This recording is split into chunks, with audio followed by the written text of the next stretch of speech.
Prior to the Civil War, African Americans had no rights because they had been enslaved for many years. Then came along the Civil War, which lasted 4 years for the abolition of slavery. The North fought for freedom, while the South fought to sustain slavery. After the war, at which the North had won, the 13th and 14th Amendments were put in place to eliminate slavery and give citizenship to the African Americans. But despite the creation of the 13th and 14th Amendments, equality for the African Americans was sporadic and undefined.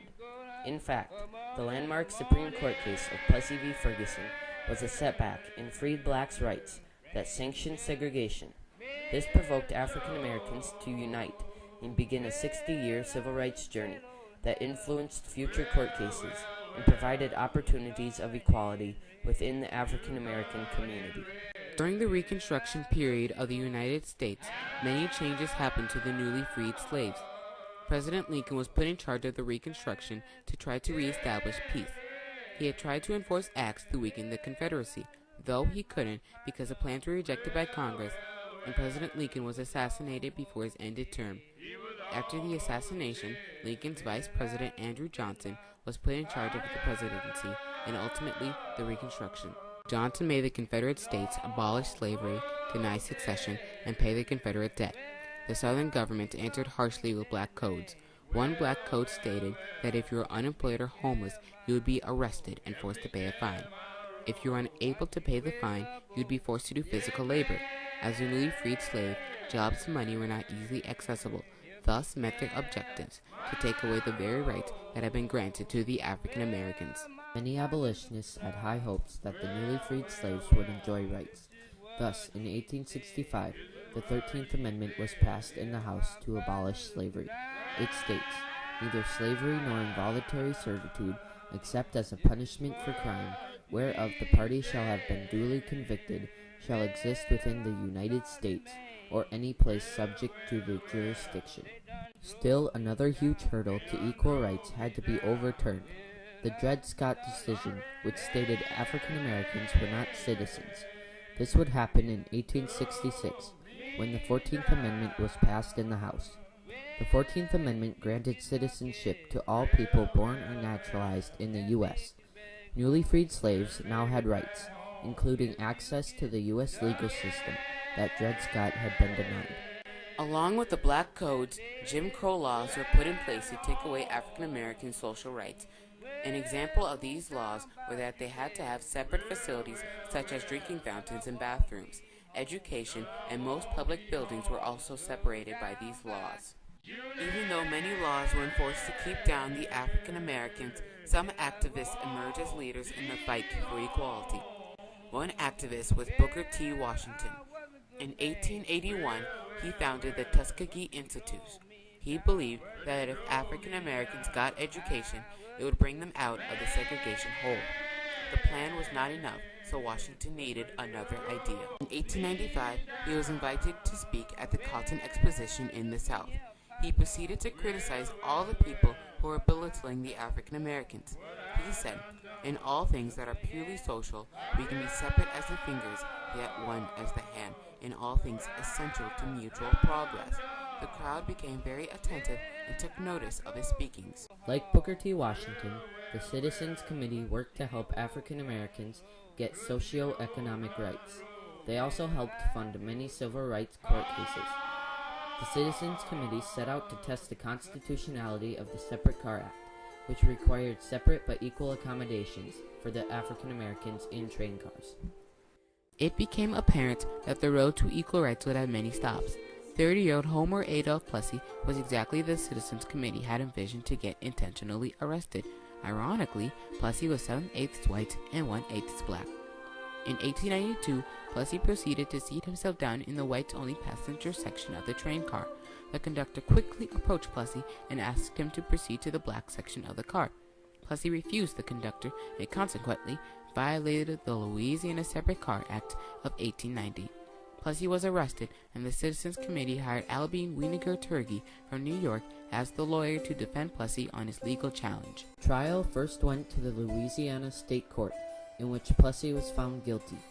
Even though Plessy was found guilty, he did not stop there. Plessy filed at the Supreme Court for his rights. At the Supreme Court, Plessy's lawyer, Turgi, argued that the Separate Car Act violated the 13th and 14th Amendments. He also believed that the Separate Car Act was unconstitutional. Finally, they argued that the one-drop rule made difficult to determine one's race. It was important to note that Plessy was 7/8 Caucasian and 1/8 black. Plessy believed that because of his white background, he should not have been arrested. John Howard Ferguson, the judge in the criminal district court case, didn't think that the Separate Car Act reestablished slavery or promoted the concept of inferiority. The 14th Amendment just gave the African Americans legal equality and not social equality. Also, the Separate Car Act was to keep public peace and was therefore reasonable. After hearing both Plessy's and Ferguson's arguments, Henry Billings Brown delivered the final opinion of the judges. Legislation is powerless to eradicate racial distinctions or to abolish distinctions based upon physical differences. If one race be inferior to the other socially, the Constitution of the United States could not put them on the same plane. The Supreme Court judges also thought that since the two cars were equal, it was fine to have them separate. Additionally, they followed a civil rights ruling that found racial discrimination against African Americans in public imposes no badge of slavery. He was then convicted guilty, and the judges established the separate but equal clause in the law. It stated there could be separate facilities for blacks and whites, but they had to be equal. In other words, the government had just sanctioned segregation. However, history would show that the facilities for African Americans were unequal and inferior. The decision sparked many reactions, for it allowed segregation to take place as long as accommodations were equal. Evidently, things weren't exactly equal. The African Americans needed something to jumpstart the fight for the equality of rights they sought. In 1909, Williams English Walling and Mary White organized the NAACP. It stood for National Association for the Advancement of the Colored People, and by 1918, the NAACP had grown to 43,993 members and 165 branches. The NAACP still exists today, and over the years they have fought peacefully for the African Americans by funding many court cases against segregation. Despite the NAACP's workings for equality, there was still unfair treatment for the African Americans. As a result of this unfair treatment, Thurgood Marshall and Charles Houston fought for Donna Murray's rights by bringing a lawsuit against the University of Maryland, which was referred to as Murray v. Maryland. The premises of the lawsuit was that the university would not accept Donald Murray because of his race. Marshall, Houston, and Murray argued in front of the Maryland Court of Appeals that the African American universities were not of the same caliber of the University of Maryland, thus separate but not equal. The court listened to them and agreed with Murray. In 1938, Donald Murray graduated from the University of Maryland School of Law and became one of the most successful black lawyers and eventually sitting on the U.S. Supreme Court. Murray v. Maryland was not the only court case that fought against segregation. The Brown v. Board of Education case also attempted to make a change to the so-called separate but equal doctrine. This Supreme Court case addressed segregation in schools. Before the case, schools violated the separate but equal doctrine because the schools within Alabama were not equal facilities. After 5 months of argument between the lawyers, the U.S. Supreme Court came to a final ruling. We conclude that in the field of public education, the doctrine of separate but equal has no place. Separate educational facilities are inherently unequal. After over 50 years of unequal treatment that was put forth by the Plessy v. Ferguson ruling, 7 judges nullified its discrimination.